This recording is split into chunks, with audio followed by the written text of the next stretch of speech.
माननीय प्रधानमंत्री श्री नरेंद्र मोदी जी, मध्य प्रदेश के राज्यपाल आदरणीय मंगू भाई पटेल, मध्य प्रदेश के मुख्यमंत्री माननीय शिवराज सिंह चौहान साहब, गुजरात के मुख्यमंत्री भूपेंद्र भाई पटेल साहब, केंद्रीय मंत्री फग्गन सिंह जी कुलस्ते जी, राज्य मंत्री अर्जुन मेघवाल जी, सांसद कनकमल कटारा जी, जसवंत जी डामोर और महेश शर्मा जी, रामचंद्र जी महाराज साहब, संत अच्युतानंद जी महाराज साहब और यहाँ उपस्थित हमारे साथी मंत्रिमंडल के साथी महेंद्र मालवीय जी, अर्जुन बामनिया जी, रामलाल जी जाट साहब, भंवर सिंह जी भाटी और नेता प्रतिपक्ष गुलाब चंद कटारिया जी और तमाम उपस्थित बुजुर्गों, भाइयों और बहनों, नौजवान साथियों, मुझे बहुत पसंद था कि आज मानगढ़ धाम पे प्रधानमंत्री जी पधारे। मैं सबसे पहले अपनी ओर से, आप सबकी ओर से और राजस्थान प्रदेशवासियों की ओर से उनका हार्दिक स्वागत करता हूं। मुझे खुशी है कि आप जानते हैं कि मेवाड़ की धरती, वागड़ की धरती का अपना एक इतिहास रहा है और मानगढ़ धाम ने जो इतिहास रचा है वो देश के स्वर्णिम अक्षरों में लिखा गया है। उस जमाने में 1913 के अंदर गोविंद गुरु जी के सानिध्य में आदिवासियों ने जो संघर्ष किया, जिसकी गाथा मेरे पूर्व वक्ताओं ने बताई आपको, आप कल्पना कर सकते हैं किस प्रकार से यहाँ पर लोहा लिया गया अंग्रेज़ों से। 1500 से अधिक लोग आदिवासी भाई बहन मारे गए। तो आप सोच सकते हो कि आदिवासियों का जो इतिहास है वो महान इतिहास है और मैं समझता हूँ कि जितनी खोज की जाए उतनी आपको नई नई कहानी मिलेगी कि आदिवासियों ने जंग में गुलामी की जंजीरों से मुक्त होने के लिए क्या क्या किया। पाल ददभाव जो गुजरात में है, बनासकांठा में, वहाँ पे भी आदिवासियों का नरसंहार हुआ था। 100 साल पूरे हो गए, उसको भी 1922 में हुआ था। तो मेरे ख्याल से जहाँ जहाँ आदिवासी रहते हैं, चाहे बिरसा मुंडा की बात करें, हर जगह आदिवासियों का आज़ादी की जंग में बहुत बड़ा योगदान था। और मुझे खुशी है कि आज वागड़ की धरती पर आए हैं, मेवाड़ की धरती में महाराणा प्रताप का शौर्य पराक्रम देश और दुनिया में उसकी पहचान है। यहाँ फ्रीडम फाइटर बहुत हुए, यहाँ के मुख्यमंत्री भी हुए हरदेव जोशी जी, भिखाबाई भील बहुत बड़े नेता हुए देश के, माणिकलाल वर्मा हुए, भोगीलाल पंड्या हुए, उपाध्याय जी हुए, कितने लोग हुए जिन्होंने उस वक्त में भाग लिया था। पर ये मानगढ़ धाम जो इतिहास रच गया है, मैं समझता हूँ कि ये हम लोगों के लिए गौरव की बात है। हमने प्रधानमंत्री महोदय को रिक्वेस्ट भी की है कि समय आ गया कि हम लोग क्यों नहीं इसको एक राष्ट्रीय स्मारक के रूप में इसकी स्थापना करें, जिससे कि पूरे देश जो जलियांवाला बाग की कहानी जानता है, इतिहास जानता है, त्याग और बलिदान किस प्रकार हुए वहाँ उसकी पहचान पूरे मुल्क के अंदर है, उसी प्रकार से मानगढ़ धाम की पहचान भी बने देश के अंदर कि आदिवासी समाज भी उस जमाने में पीछे नहीं था किसी से भी जंग लड़ने के अंदर। और जिस प्रकार महात्मा गांधी के सानिध्य में जंग लड़ी गई, आज भी इतिहास गवाह है किस प्रकार से त्याग, बलिदान, कुर्बानियाँ हुई थी। लोग जेलों में बंद रहे थे। पंडित जवाहरलाल नेहरू 10 साल तक जेलों में बंद रहे थे।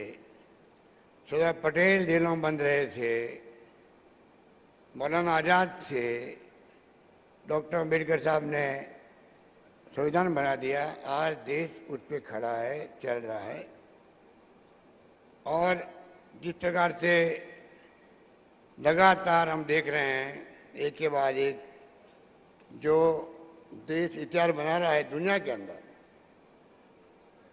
उसके बारे में मुझे कहना नहीं, क्योंकि आज दुनिया की पहचान भी हमारे मुल्क का जो मान सम्मान है वो कहाँ से कहाँ पहुँच गया। कहाँ तो हम गुलामी की जंजीरों में झगड़े हुए थे, जिसकी कहानी हम यहाँ बैठ के कर रहे हैं, और कहाँ पर आज देश कहाँ पहुँचा है। प्रधानमंत्री मोदी जी जाते हैं दुनिया के मुल्कों में तो कितना सम्मान मिलता है इनको। क्यों मिलता है? क्योंकि नरेंद्र मोदी जी उस देश के प्रधानमंत्री हैं। नरेंद्र मोदी जी उस देश के प्रधानमंत्री हैं जो हमारे मुल्क में आए हैं, जो गांधी का देश है, जहाँ लोकतंत्र की जड़ें मजबूत है, गहरी है। 70 साल के बाद में वहाँ लोकतंत्र जिंदा रहा है। ये दुनिया को एहसास होता है तो उनको गर्व होता है कि उन देश का प्रधानमंत्री मोदी जी हमारे मुल्क में आ रहे हैं। तो आप सोच सकते हो कि किस प्रकार से ये देश आगे बढ़ा है। और कहाँ बांसवाड़े की बात करें तो मामा बालेश्वर जी का नाम अभी ले लेते मोदी जी। इनको ज्ञान है कि मामा बालेश्वर का क्या योगदान था गोविंद गुरु के बाद में, किस प्रकार से उन्होंने लगातार जागृति का काम किया, लोगों को जगाने का काम किया। और मैं समझता हूँ नाथू भाई भगत, हीरा भाई मेंबर पार्लियामेंट थे, किसी ने कमी नहीं रखी। और सभा बना करके जो गोविंद गुरु ने प्रयास किए, उनको जेल जाना पड़ा, 8-10 साल तक जेलों में रहे।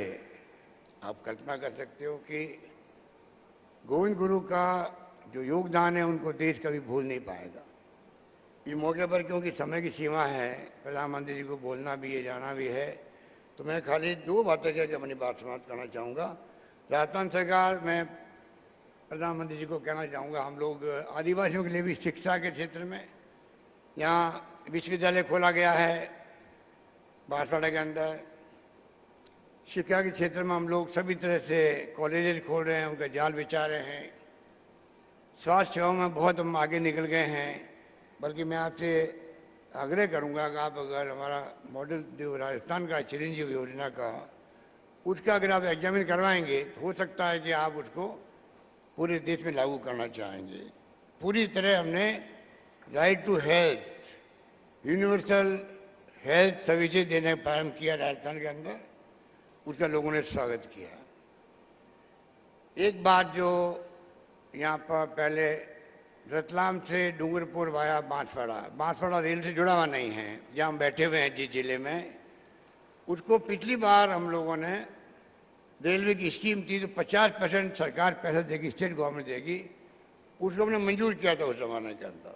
उस वक्त हालात हमारे अच्छे थे, रेवेन्यू अच्छी आ रही थी, तेल निकलने के बाद में 250 करोड़ रुपये में जमा करा दिए रेलवे को, जमीन हमने दे दी, काम शुरू हो गया, बाद में अचानक काम रुक गया है। तो मैं आपसे आग्रह करूंगा कि आप इस प्रोजेक्ट को आप वापस दिखवाएंगे रेल मंत्रालय में, तो आपकी एक सौगात होगी राजस्थान को, आदिवासी क्षेत्र को, कि रतलाम से सीधा डूंगरपुर अहमदाबाद वाया बांसवाड़ा जुड़ जाएगा।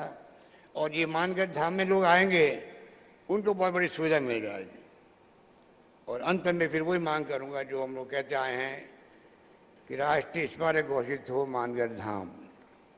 मुझे खुशी है कि प्रधानमंत्री जी आपने अभी 4-5 दिन पहले ही इसके बारे में जानकारी प्राप्त करी है। आपने राजस्थान के, गुजरात के, मध्य प्रदेश के चीफ सेक्रेटरी से बात करी है, वीडियो कॉन्फ्रेंसिंग स्वयं ने बात करी, आपने स्वयं ने बात करी है। इसके मायने होते हैं, इसका मतलब है आपके दिलो दिमाग के अंदर ये बात रही है कि मैं 1 तारीख को जाऊंगा मानगढ़ धाम, तो इसके बारे में जानकारी प्राप्त करके जाऊं।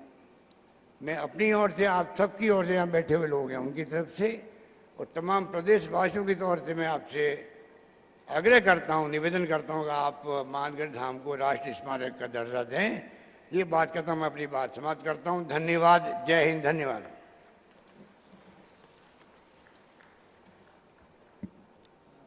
गोविंद गुरु जी के ऊपर एक 5 मिनट की मूवी बनी हुई है, मैं उनसे आग्रह करता हूं कि वे उसको चलाना है, शुरू करें। आजादी के